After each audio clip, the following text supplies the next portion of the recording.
Isang hapon na tulad lang ng iba. Kailangan kong hanapin ang resibo ng insurance ng kotse, yung papel na laging tinatago ni Leah sa kung saang lugar sa desk niya. Wala siya sa bahay. Umalis kasama ang mga kaibigan niya, o yun ang sabi niya. At sinamantala ko ng suriin ang drawer na madalas niyang binubuksan at sinasara ng nagmamadali kapag pumapasok ako sa kwarto. Hindi ko yung pinansin dati. Tiwala ako sa kanya tulad ng pagtitiwala mo sa hangin na hinihinga mo. Walang pag-iisip, walang question. Pagbukas ko ng drawer, may sumagi sa mga daliri ko na malamig. Isang maliit na itim na USB, walang label, walang kahit anong nagsasabi kung anong laman. Kinuha ko ito at may naramdaman akong kakaiba na parang ang isang bagay na kasing simple nito ay mas mabigat kaysa sa dapat. May kaunting amoy ng pabango niya. Yung niregalo ko sa kanya noong nakaraang taon para sa aming anniversary. Tinitigan ko ito ng ilang segundo, nagtataka kung bakit ang isang simpleng bagay ay nagpapakaba sa akin. Dapat iniwan ko na lang doon.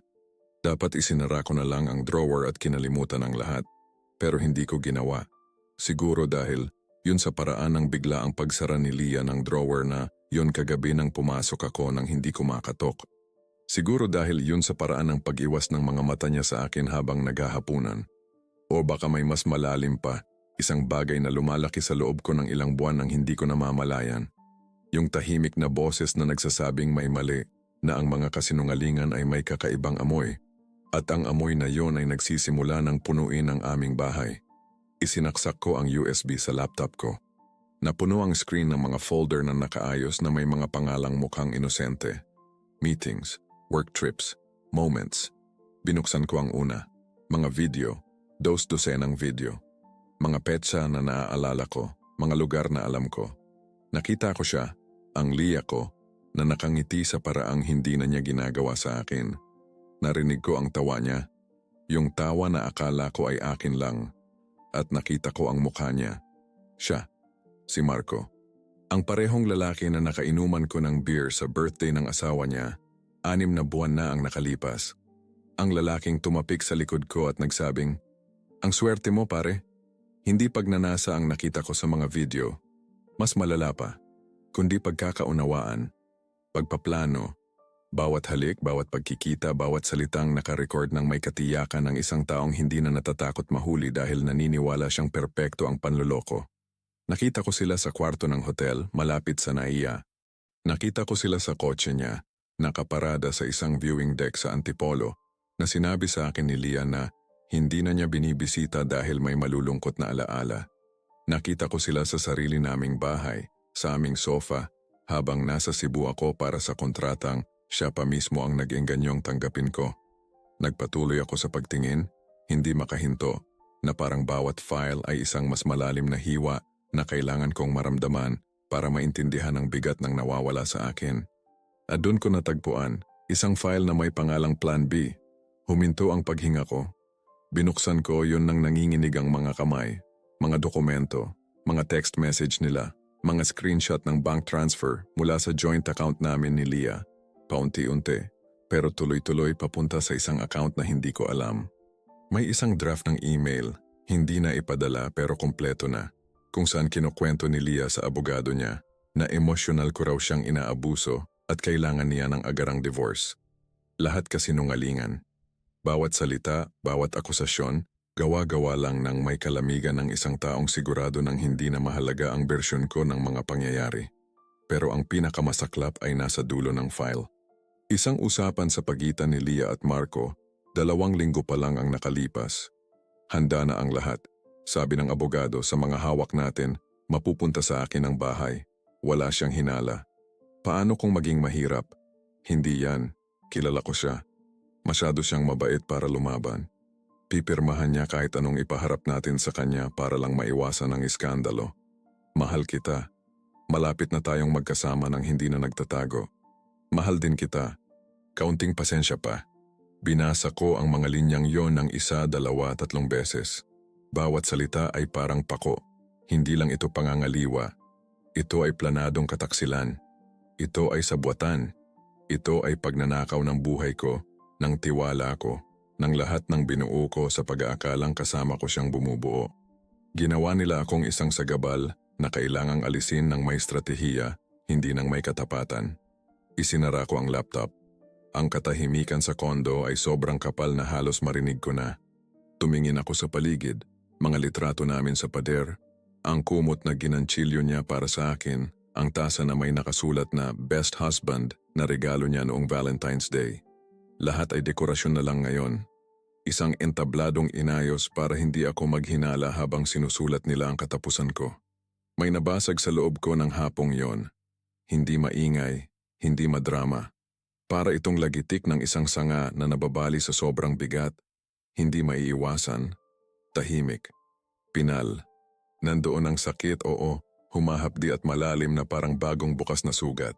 Pero sa ilalim nito, may ibang nagsisimulang tumubo. Isang bagay na malamig, isang bagay na kinalkula, isang bagay na halos katulad ng kapayapaan bago bumagyo. Hindi ako umiyak, hindi ako sumigaw. Kinopya ko lang ang lahat. Bawat file, bawat video, bawat usapan. Itinago ko sa 3 magkakaibang lugar. Ang laptop ko, isang bagong USB at sa cloud. Hindi ito paranoia. Pag-iingat ito. Maingat nilang pinlano ang pagkawasak ko. Gagawin ko rin ang sa kanila. Bumalik si Leah ng gabing yun na nakangiti. May bit-bit na shopping bag sa tangkislap sa kanyang mga mata na dati kong napagkakamalang kaligayahan. Hinalikan niya ako sa pisngi tulad ng dati. Tinanong kung kumusta ang araw ko. Ikinuwento ang mga sale na nahanap niya. Tumango ako ngumiti, umakto na parang walang nagbago. Pero lahat ay nagbago na.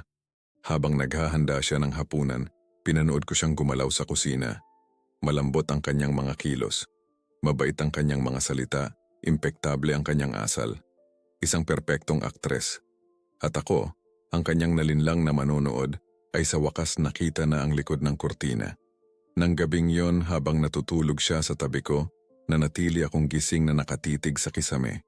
Sa isang lugar sa Maynila, natutulog din si Marco. Marahil ay pinapangarap ang hinaharap na pinlano nila ng magkasama. Isang hinaharap na binuo sa ibabaw ng aking mga abo. Pero pareho silang nagkamali. Minaliit nila ang lalaking akala nila ay kilala nila. Inakala nilang kahinaan ang kabaitan ko, nakatangahan ang tiwala ko, na pagkabulag ang pagmamahal ko. Nagkamali sila. Hindi ako natatakot sa paghihigante. Sa halip, pinapakalma ako nito. Dahil alam kong darating ito. Hindi sa pamamagitan ng karahasan, hindi sa sigawan, kundi sa isang bagay na mas makapangyarihan, ang katotohanan. Ang sarili nilang katotohanan. Nakalantad, hindi maitatanggi. Sisirain ang lahat ng binuo nila gamit ang mga kasinungalingan sa akin. At ako ang magiging arkitekto ng pagkawasak na iyon. Ang mga sumunod na araw ay kakaiba. Hindi ko kinumpronta si Leah ng gabing yon, o sa susunod, o sa isa pa. Ang katahimikan ay naging kakampi ko, armas ko, kanlungan ko. May kapangyarihan sa pag-alam ng katotohanan, habang naniniwala siyang ako pa rin ang dating tanga na mapagtiwala. Bawat ngiti niya sa akin ay isang hindi sinasadyang pag-amin. Bawat mahal kita na binibigkas niya ay hungkag, parang alingaw-ngaw sa isang bakanteng silid. Pinagmasdan ko siya na parang isang estranghero na nag-aaral ng isang hayop sa natural nitong tirahan. Tinatandaan ko ang bawat kilos, bawat paghinto, bawat sandali na lumilihis ang kanyang mga mata kapag tinatanong ko siya ng mga simpleng bagay tungkol sa araw niya. Napansin ko ang mga bagay na dati kong pinalalampas. Kung paano niya mas madalas tinitingnan ang cellphone niya kapag akala niya ay abala ako. Kung paano nag-iiba ang tono ng tawa niya kapag may natatanggap siyang ilang partikular na mensahe. Kung paano bahagyang naninigas ang katawan niya sa tuwing lumalapit ako sa desk niya. Para akong nakakita ng isang tao sa unang pagkakataon matapos ang ilang taon ng kusang pagkabulag. Isang hapon habang nagtitimpla siya ng kape sa kusina, tumayo ako sa may pintuan at pinanood siya. Pumapasok ang sikat ng araw sa bintana, iginuguhit ang kanyang silweta laban sa usok na umaakyat mula sa coffee maker. Kahit sinong lalaki ay makakakita ng ganda sa eksenang yun.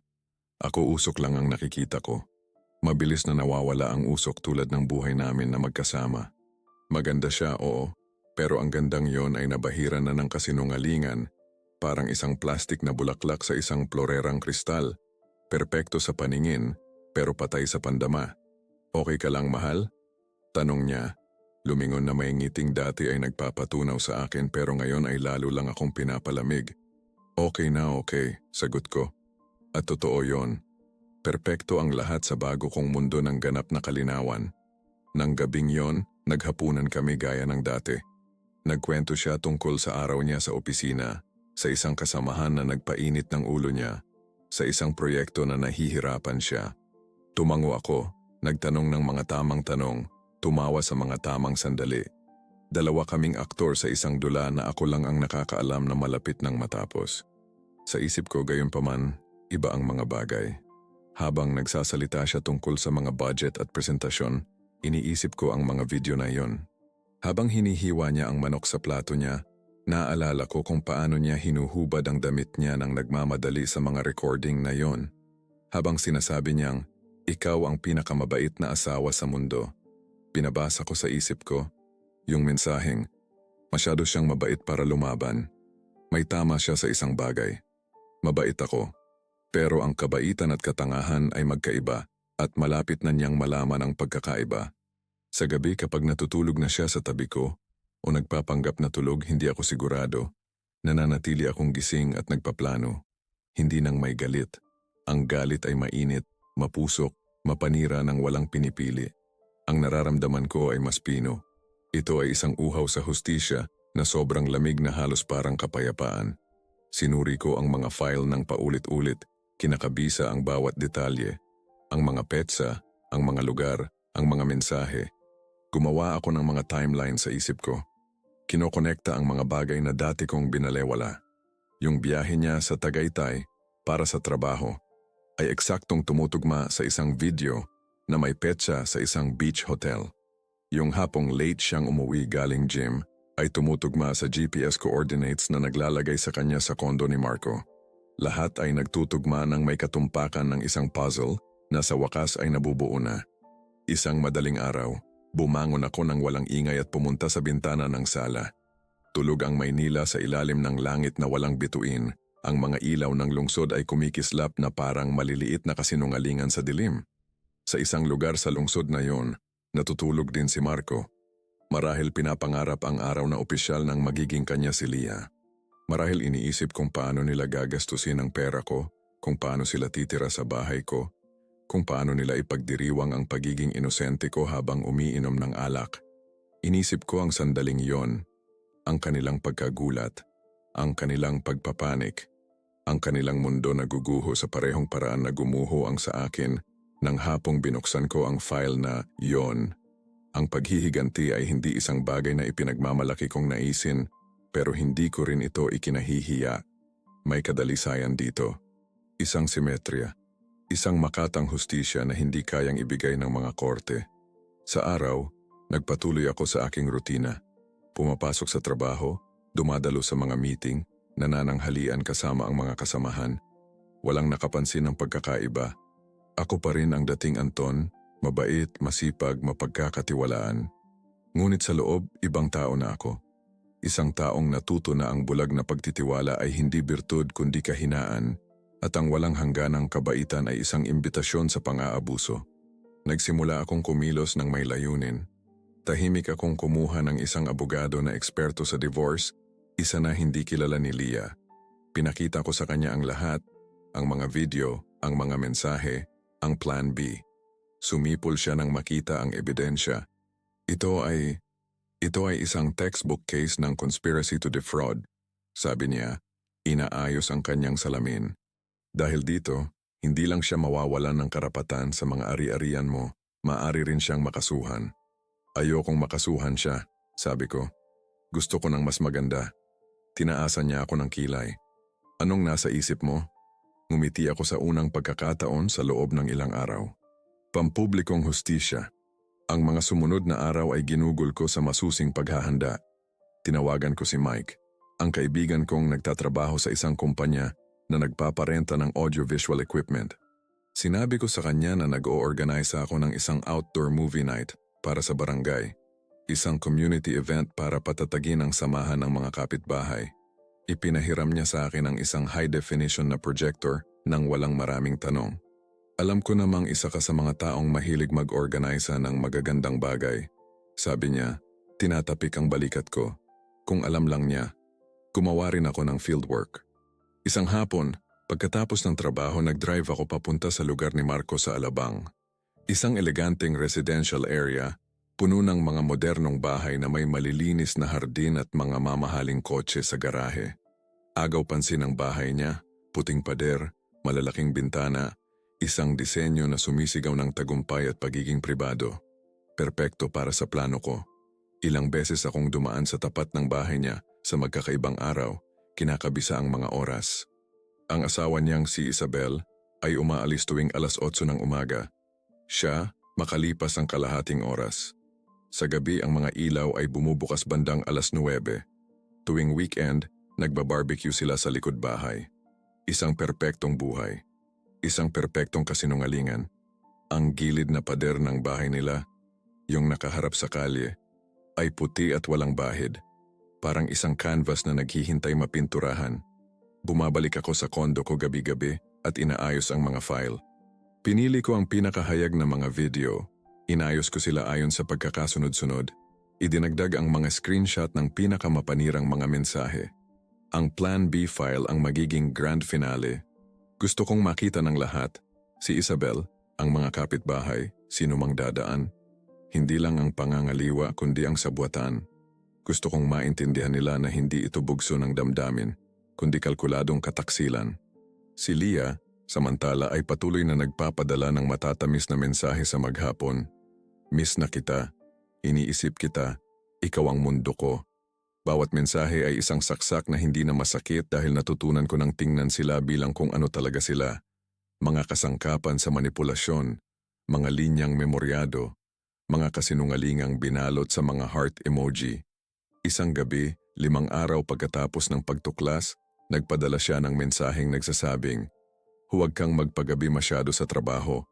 Kailangan kita sa bahay," na may kasamang kiss emoji. Sumandal ako sa upuan ko sa opisina at tumawa. Hindi ito mapait na tawa. Ito ay totoo. Halos nakakawala ng bigat. Kailangan niya ako sa bahay. Kailangan niyang manatili akong ang tanga na madaling hulaan na umuuwi gabi-gabi para tumabi sa kanyang kataksilan. Sumagot ako, "Pauwi na. Mahal kita." At ipinadala ko ito ng alam na bukas, ang mundong binuo nila sa ibabaw ng mga kasinungalingan sa akin ay magsisimulang gumuho. Ang sakit ay nandoon pa rin syempre, hindi ito nawala. Kumikirot sa ilalim na parang sugat na hindi gumagaling. Pero ang sakit ngayon ay may layunin na. Hindi lang ito pagdurusa, ito ay gasolina. At malapit ko nang silaban ang lahat. Dumating ang araw ng mas mabilis kaysa sa inaasahan ko. 24 na oras. Yun na lang ang kulang para maging abo ang mundo ni Leah at Marco. Gumising ako kinaumagahan na may kalinawan ng isip na hindi ko naramdaman sa loob ng maraming linggo. Walang duda, walang pag-aalinlangan. Mayroon lang isang plano, perpektong nakalatag, naghihintay na maisakatuparan. Ipinaghanda ako ni Leah ng almusal gaya ng dati. Scrambled eggs, pandesal na may mantikilya, bagong timplang kape. Gumagalaw siya sa kusina ng may domestic grace na dati kong kinagigiliwan.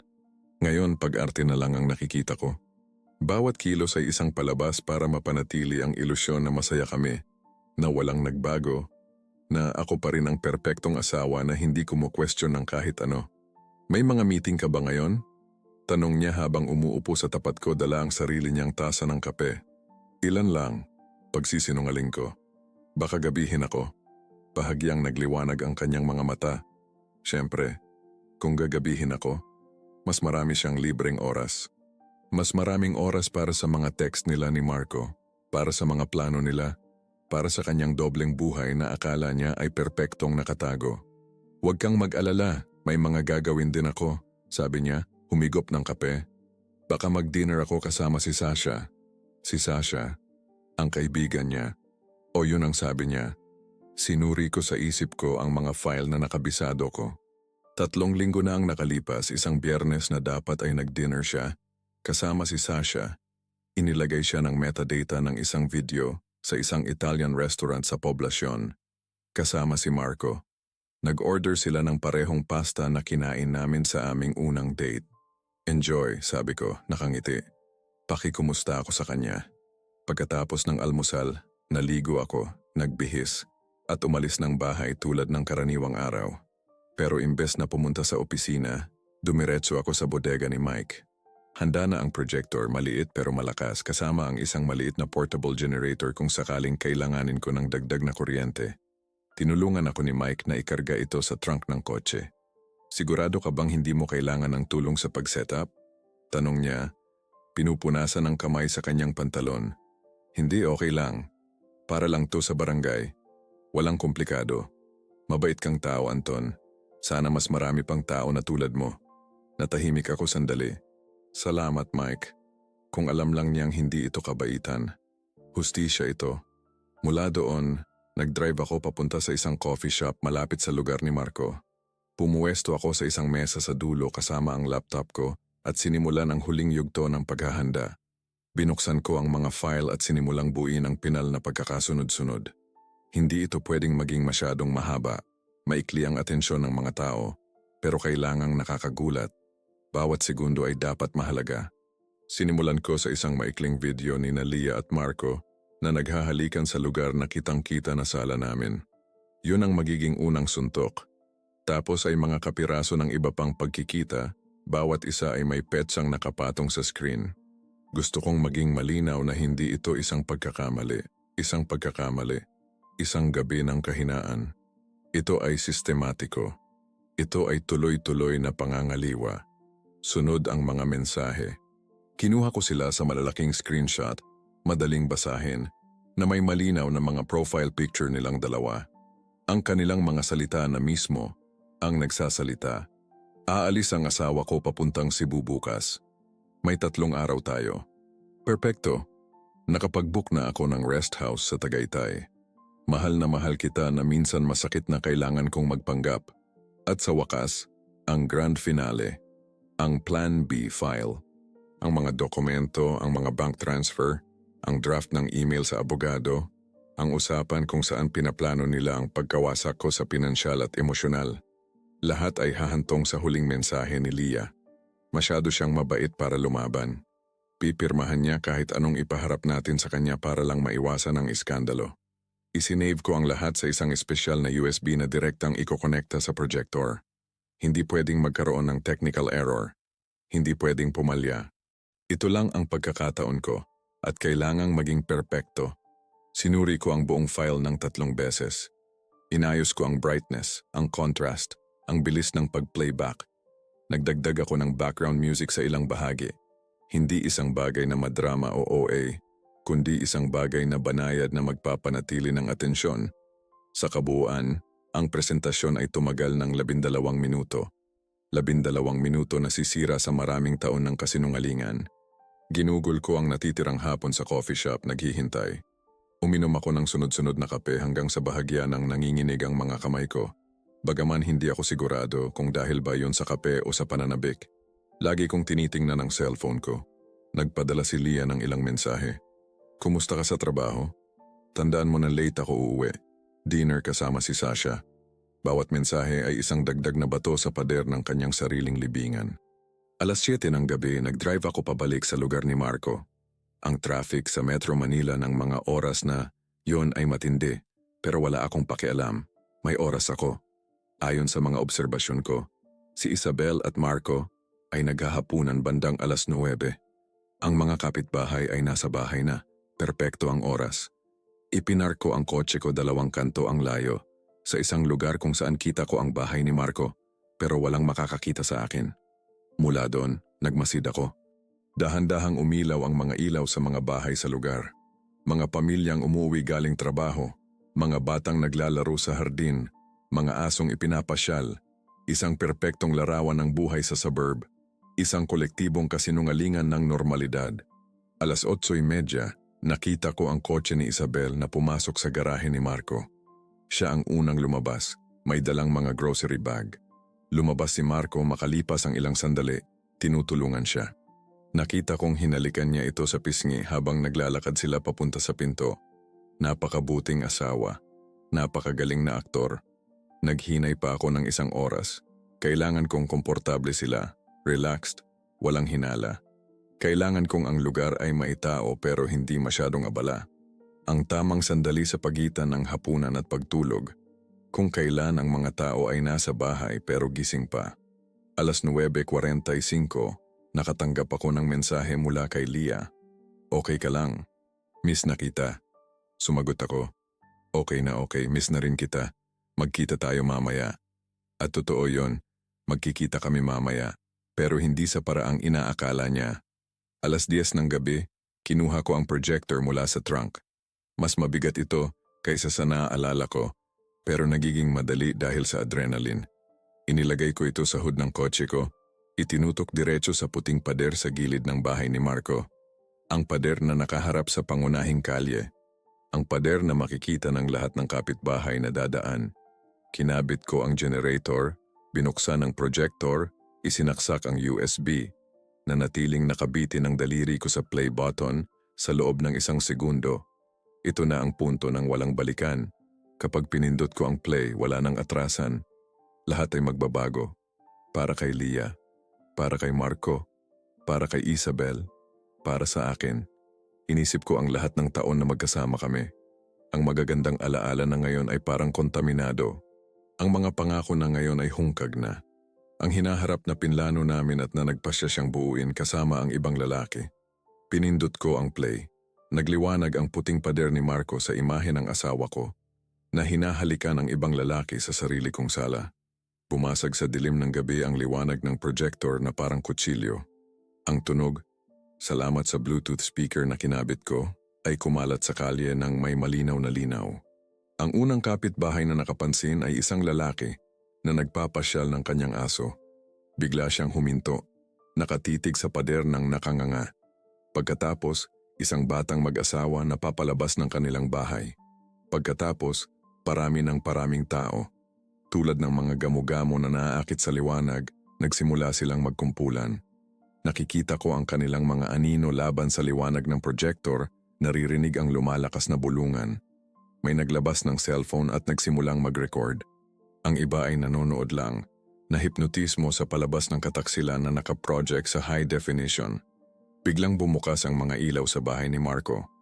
Gumalaw ang isang kurtina. At pagkatapos, bumukas ang pinto sa harap.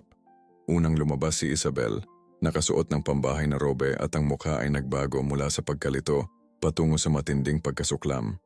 Tapos si Marco, nakapajama pants at t-shirt, maputla na parang multo. Ang kanyang mga mata ay nag-scan sa paligid, hinahanap ang projector, naghahanap ng paliwanag, naghahanap ng masisisi. Pero wala na ako doon. Dahan-dahan akong lumayo, iniwan ang projector na naka-automatic, naka-program na mag-play ng paulit-ulit sa loob ng 30 minuto. Sa oras na subukan nilang tanggalin ito o takpan, sapat na ang kanilang nakita at na-record na ng mga cellphone ang lahat. Mula sa kalahating kanto ang layo, narinig ko ang sigaw. Hindi ko matiyak kung si Isabel o si Marco, pero hindi na mahalaga. Ang tunog ng isang mundong nawawasak ay palaging pareho. Sumakay ako sa kotse ko at nag-drive ng tahimik. Matatag ang mga kamay sa manibela. Wala akong naramdamang tagumpay. Wala akong naramdamang saya. Naramdaman ko ang isang bagay na mas malalim. Isang bagay na katulad ng kapayapaan pagkatapos ng bagyo. Ang hustisya, sa wakas, ay natagpuan ang kanyang daan. Ang gabi ay may kakaibang katahimikan ng mga residential area. Yung halos artipisyal na katahimikan na binibili kasama ng mamahaling bahay at malilinis na hardin, pero hindi nagtagal ang katahimikang yon. Mula sa aking posisyon sa kalahating kanto, nagtatago sa pagitan ng mga anino ng isang puno at ng kanto ng isang bahay, kitang-kita ko ang lahat.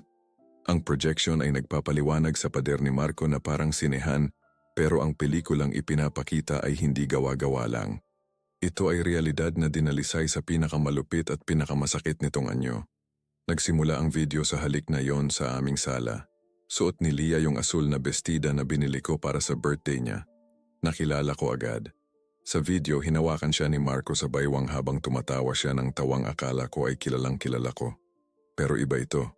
Mas malaya, mas matindi, na parang kapag kasama niya siya, ay nagiging isang tao siyang hindi niya kailanman na ipakita sa akin. Ang mga kapitbahay ay patuloy na nagkukumpulan. 1, 2, tapos 5, tapos higit sa 100. Lumabas sila sa kanilang mga bahay na naakit ng liwanag at ng lumalakas na bulungan.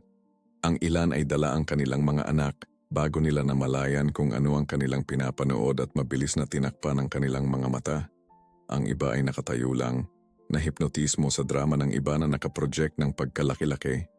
Naririnig ko ang kanilang mga bulungan mula sa kinaroroonan ko. Diyos ko, hindi ba si Isabel yan? Anong nangyayari? Si Marco, kasama ang ibang babae. May nagre-record nito. Tingnan mo, lahat sila may hawak na cellphone.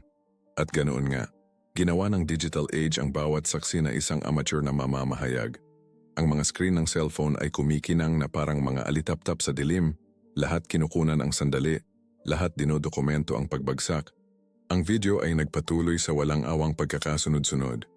Bawat clip ay tumatagal ng 30 segundo hanggang 1 minuto. Sapat na para makuha ang esensya, pero hindi sapat para mainip. Lumitaw sila sa iba't ibang lugar, mga hotel, restaurant, ang lintik na kotse ni Marco na nakaparada sa viewing deck.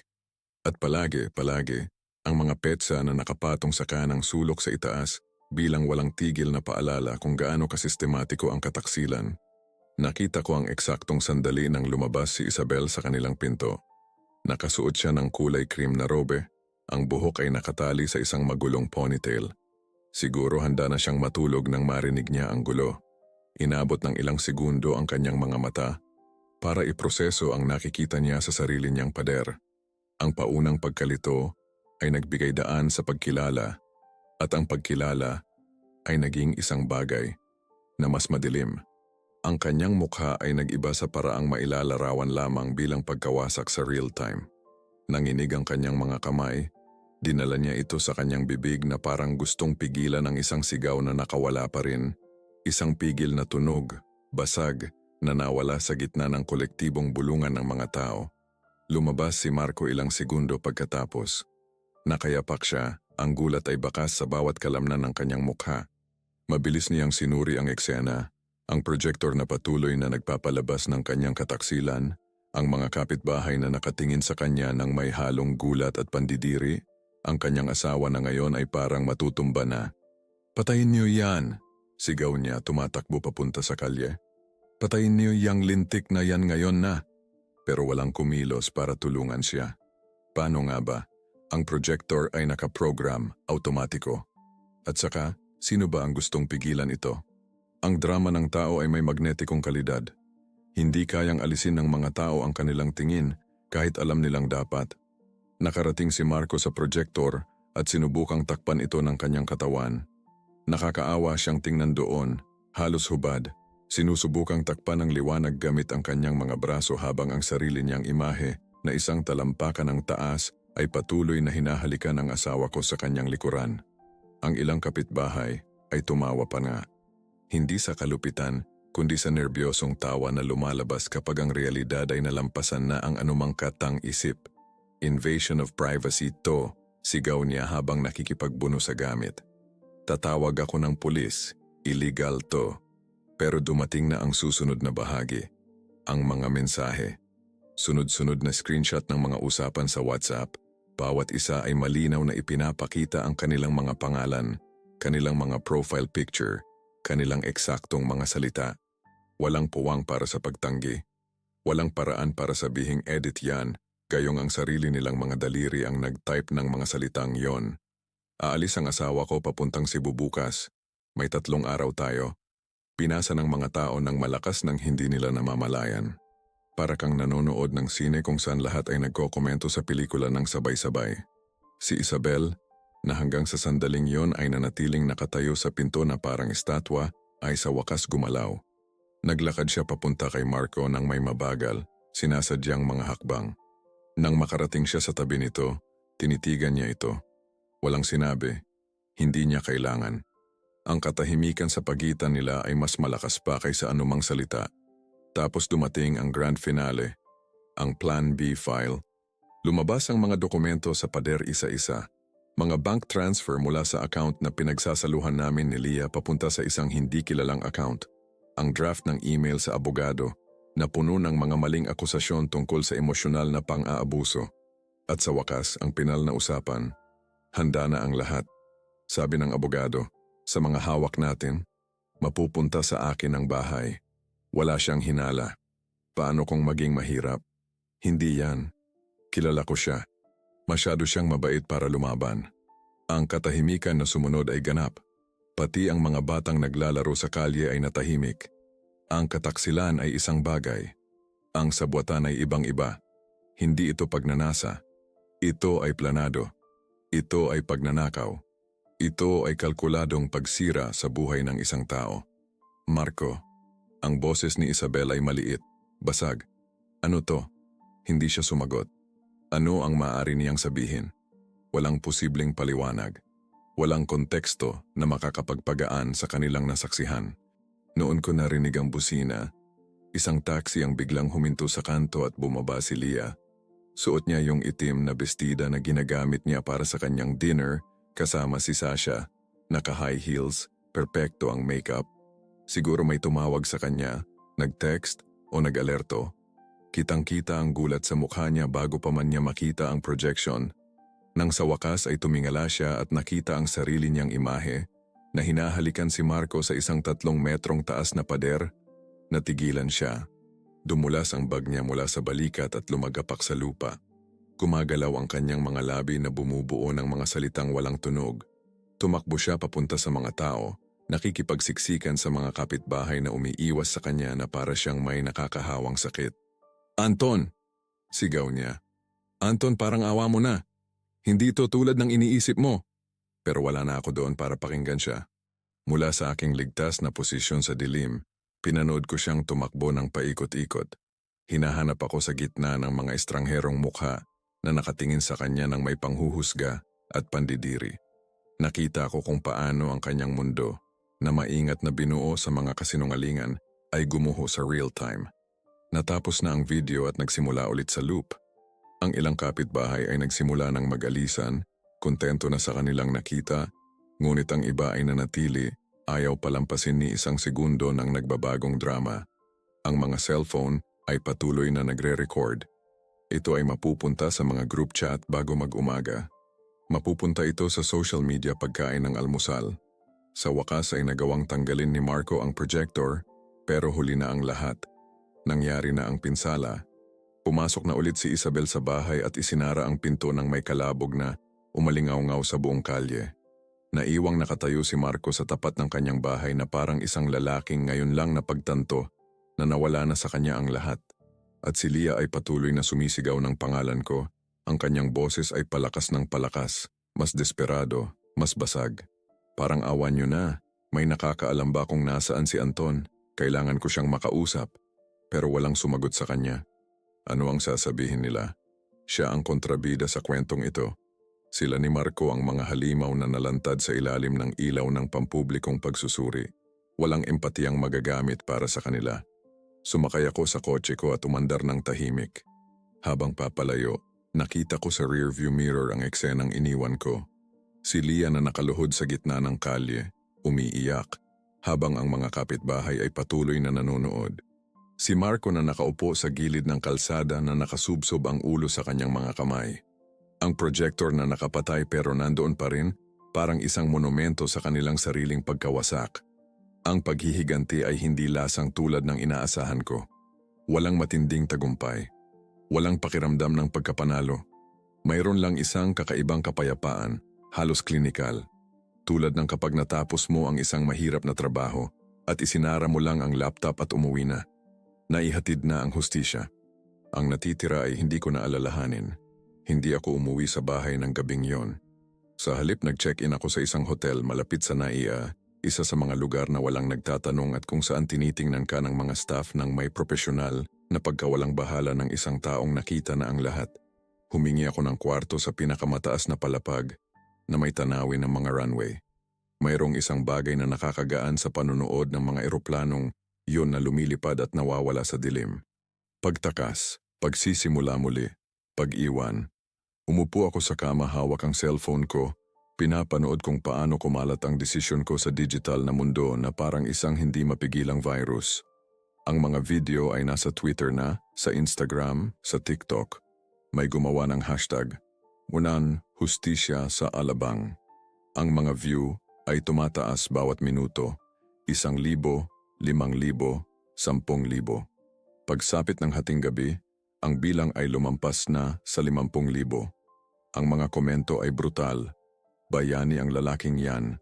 Ganyan ang hustisya. Ang mukha niya nung dumating siya, priceless. Deserve nilang dalawa ang lahat ng nangyayari sa kanila. May nakakaalam ba kung sino ang asawa? Kailangan ko siyang yakapin. Mayroon ding mga kritiko, syempre. Harassment to. Dapat arestuhin kung sino man ang gumawa nito. Dalawang mali ay hindi gumagawa ng tama. Paghihiganti ito, hindi hustisya. Ang lupit na ilantad ang isang tao ng ganito sa publiko. Pero sila ang minorya. Ang karamihan ay nasa panig ko, bagaman hindi ito nagdulot sa akin ng kasiyahan na akala ko ay mararamdaman ko. Ang pagpapatunay ng internet ay hungkag. Ang mga like at komento ng suporta mula sa mga estranghero ay hindi pumupuno sa puwang na iniwan ng kataksilan. Nagsimulang mag-vibrate ang cellphone ko. Si Leah. Sunod-sunod na tawag. Hinayaan kong lahat ay mapunta sa voicemail. Pagkatapos ay nagsimula ang mga mensahe. Anton, parang awa mo na, kailangan kong magpaliwanag. Hindi yan tulad ng iniisip mo. Hayaan mo akong kausapin ka. Lumaki na to ng husto. Hinding-hindi ko intensyon na saktan ka ng ganito. Parang awa mo na, sumagot ka. Sabihin mo man lang na okay ka. At pagkatapos ng hindi gumana ang mga pakiusap, dumating ang galit. Paano mo nagawa to sa akin? Sinira mo ang buhay ko, ang reputasyon ko, lahat. Isa kang halimaw. Nagkamali ako pero ikaw, pinlano mo to. Bawat mensahe ay isa pang pako sa kabaong ng kung ano kami dati. Wala akong sinagot ni isa. Wala nang dapat sabihin. Matagal nang nawalan ng kapangyarihan ang mga salita sa pagitan namin. Ang mga sumunod na araw ay parang panonood ng isang gusali na gumuho sa slow motion.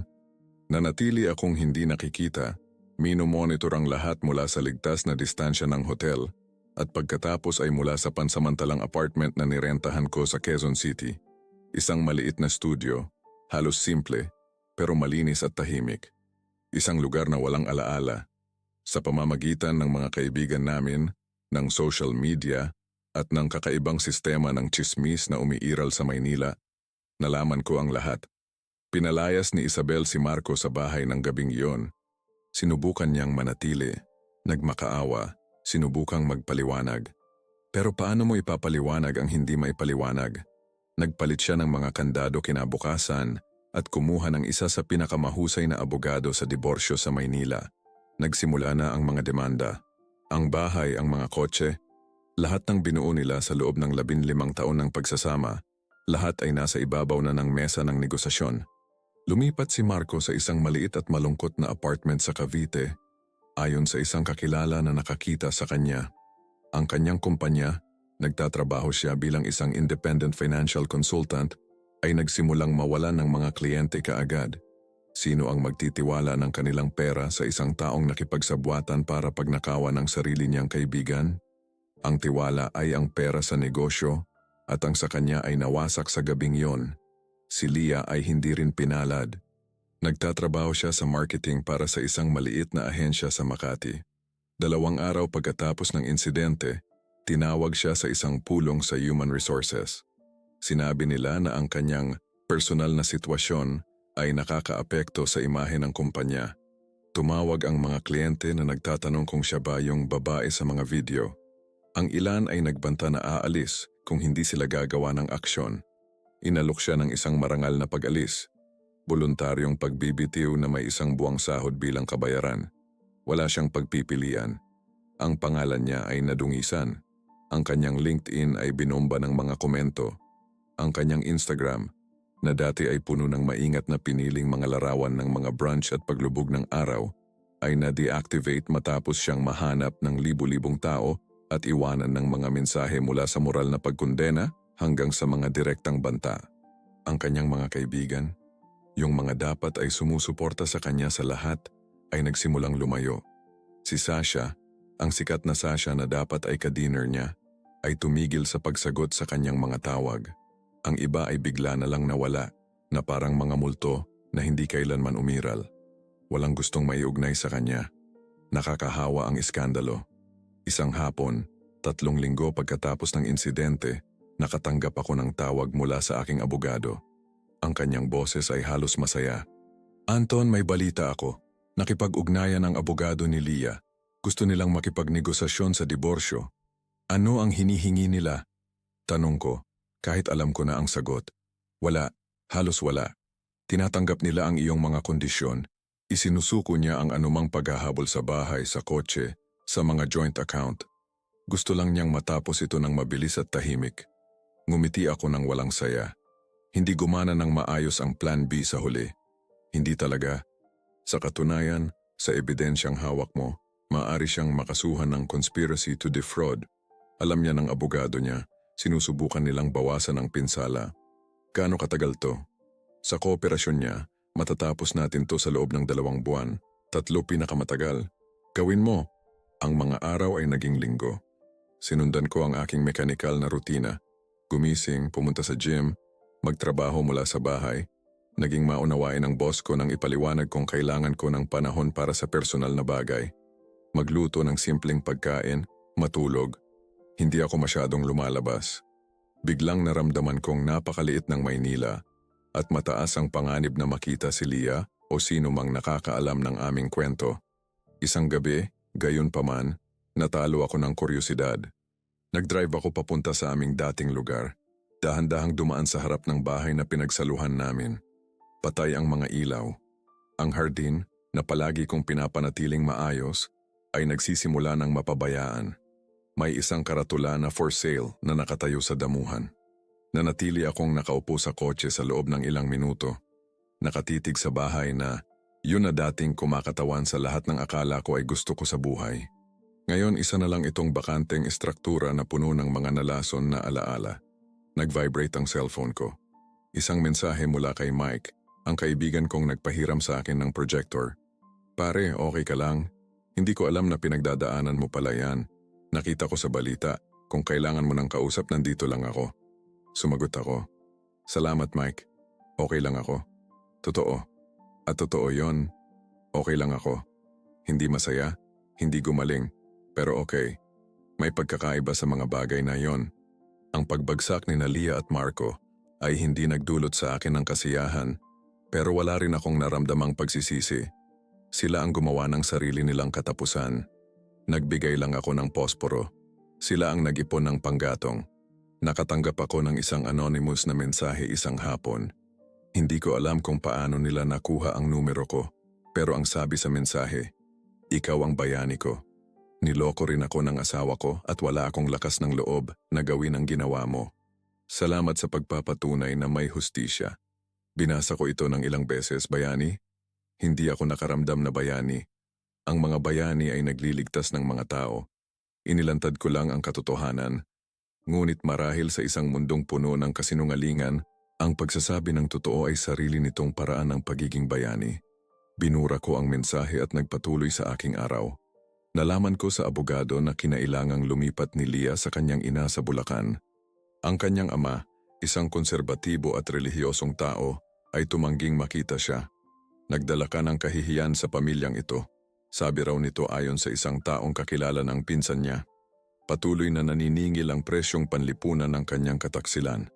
Si Marco naman nawala ng higit sa 60% ng kanyang mga kliyente. Ang kanyang reputasyon sa mundo ng pananalapi ay wasak. May nagsasabing pinag-iisipan niyang lumipat sa ibang lungsod, marahil sa Cebu o Davao, kung saan walang nakakakilala sa kanya, kung saan maaari niyang muling buuin ang sarili. Ngunit ang internet ay hindi nakakalimot. Patuloy pa rin kumakalat ang mga video. Paminsan-minsan, may nakakatuklas muli sa mga ito at nagiging viral ulit.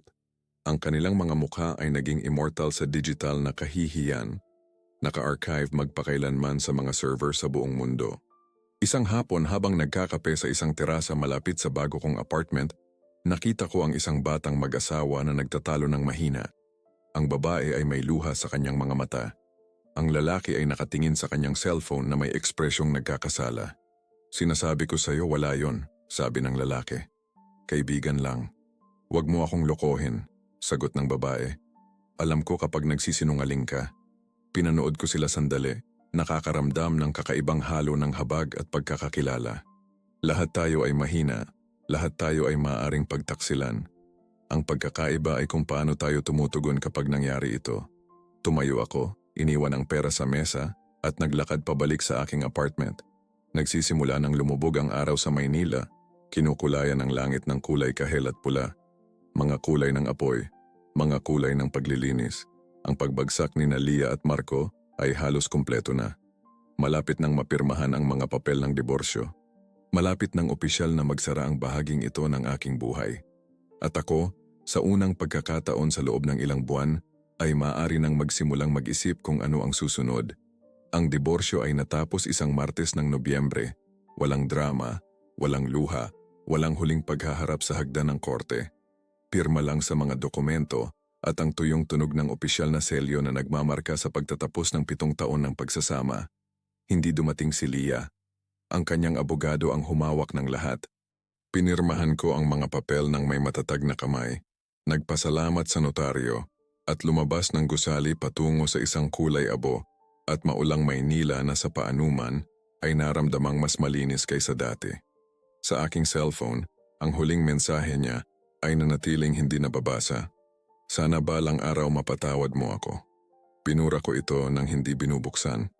Ang kapatawaran ay hindi isang bagay na karapat-dapat niyang hilingin o isang bagay na kailangan kong ibigay.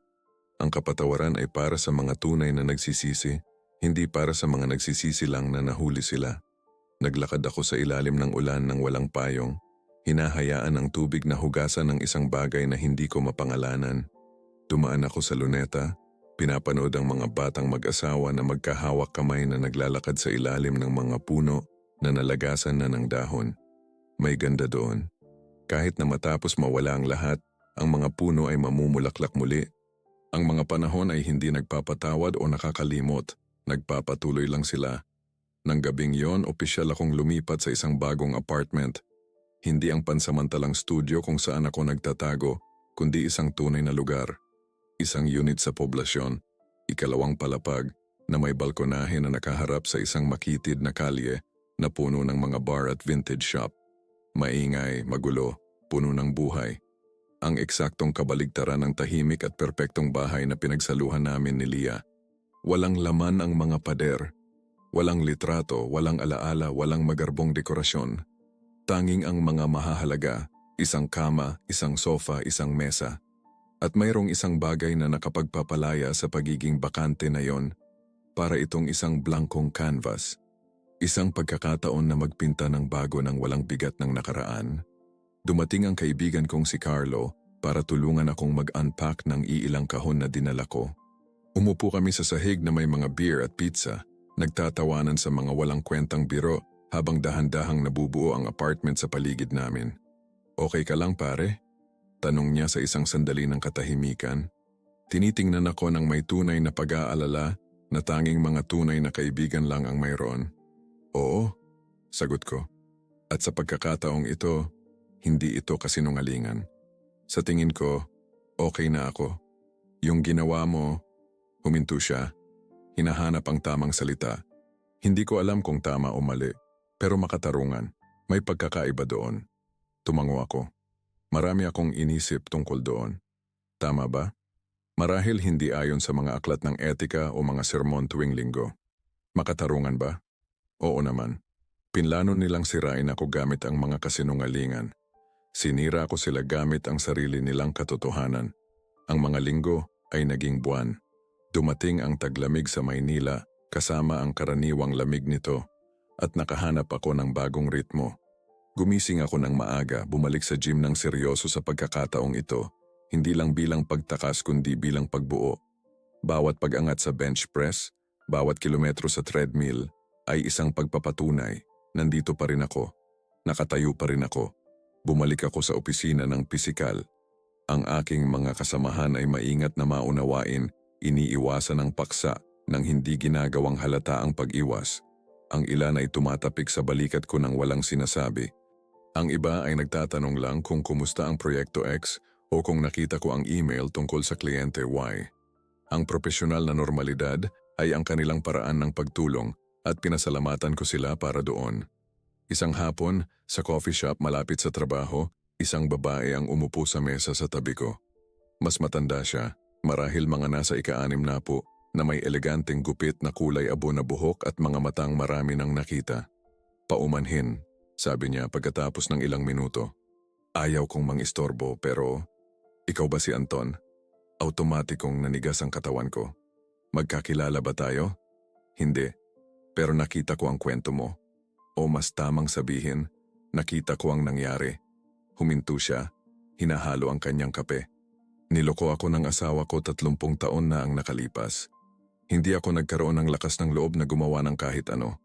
Nanatili ako, nagsama pa kami ng 15 taon ng kawalang kasiyahan hanggang sa tuluyan siyang umalis kasama ang iba.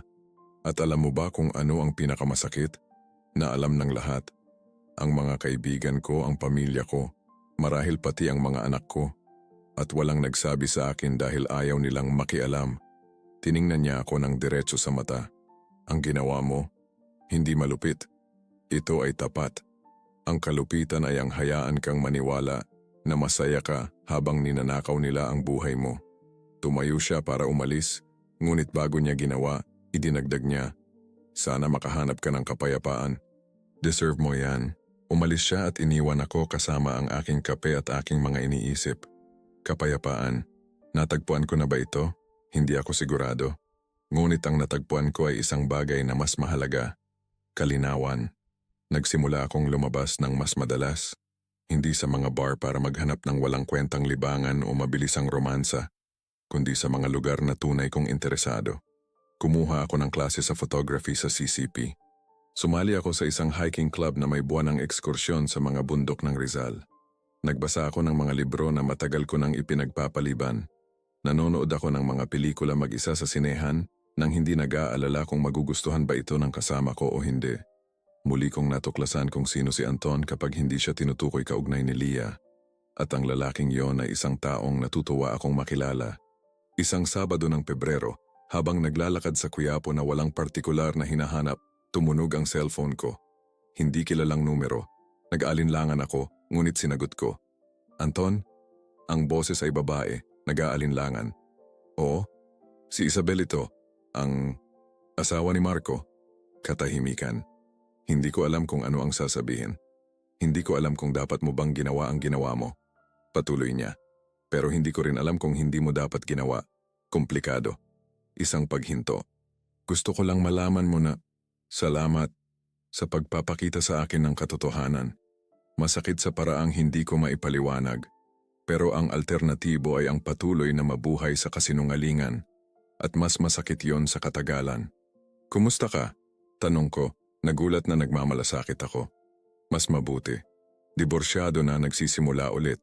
60 taong gulang na ako at natututong mamuhay mag-isa sa unang pagkakataon sa buhay ko. Tumawa siya ng mahina. Nakakatakot at kapanapanabik sa parehong oras. Alam na alam ko ang ibig mong sabihin. Nag-usap pa kami ng ilang minuto. 2 estranghero na pinag-ugnay ng kataksilan ng ibang tao.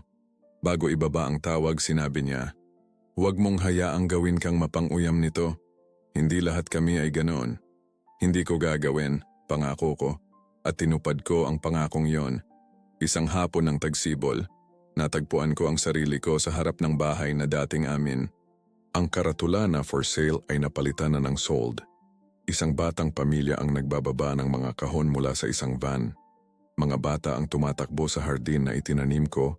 Ang kanilang mga tawa ay pumupuno sa espasyo na dating puno ng hindi komportabling katahimikan. Pinanood ko sila sandali at ngumiti. Ang bahay na yon ay hindi na akin at hindi dahil iba na ang sinasabi ng mga papel, kundi dahil hindi na ako kabilang dito. Ang mga multo na nakatira doon ay sa iba na ngayon. Malaya na ako. Naglakad ako pabalik sa aking apartment sa poblasyon habang lumulubog ang araw sa Maynila. Ang mga kalye ay puno ng tao. Mga mag-asawa, pamilya, magkakaibigan, mga nag-iisa tulad ko. Lahat ay may sariling kwento, sariling kataksilan, sariling tagumpay. Umakyat ako sa hagdan patungo sa aking apartment at binuksan ang pinto patungo sa espasyo na ngayon ay ganap ng akin. Ang mga pader ay hindi na gaanong bakante. Nagsabit ako ng ilang litrato ng aking mga pag-akyat sa bundok. Isang painting na binili ko sa Quiapo. Isang estante na may mga bagong libro. Nagsalin ako ng whiskey at lumabas sa balkonahe. Ang lungsod ay pumipintig sa ilalim ko. puno ng buhay at mga posibilidad. Sa isang lugar doon, si Leah ay patuloy na binubuo muli ang kanyang buhay. Sa isang lugar, si Marco ay ginagawa rin ang pareho. Ang kanilang mga kwento ay nagpapatuloy nang wala ako, tulad ng pagpapatuloy ng akin nang wala sila. Nagsisisi ba ako? Minsan, sa tahimik na madaling araw, naiisip ko kung maaari ko bang hinawakan ang mga bagay ng iba. Ngunit pagkatapos ay naaalala ko ang mga file na yon, ang mga planong yon, ang malamig at kalkuladong sabuatan na yon para sirain ako, at alam kong hindi. Ang paghihiganti ay hindi nagpasaya sa akin, ngunit ang katotohanan ay nagpalaya sa akin. At ang kalayaan na tuklasan ko ay mas matamis pa kaysa anumang paghihiganti. Ininom ko ang whiskey ko habang isa-isang umiilaw ang mga ilaw ng Maynila, maliliit na pangako na ang buhay ay nagpapatuloy, na ang sakit ay gumagaling, na ang mga katapusan ay simula rin. Sa unang pagkakataon sa loob ng isang taon, naramdaman ko ang tunay na kapayapaan. Hindi dahil sinira ko ang mga kaaway ko, kundi dahil nailigtas ko ang nag-iisang buhay na tunay na mahalaga, ang sa akin. Sinira ako ng kataksilan, oo. Ngunit sa mga basag na piraso, natagpuan ko ang pagkakataong buuin muli ang sarili ko. Mas mahusay, mas matatag, mas tapat. At yon sa huli, ang tunay na tagumpay. Ang nakaraan ay nakaraan na. Ang hinaharap ay isang blangkong pahina.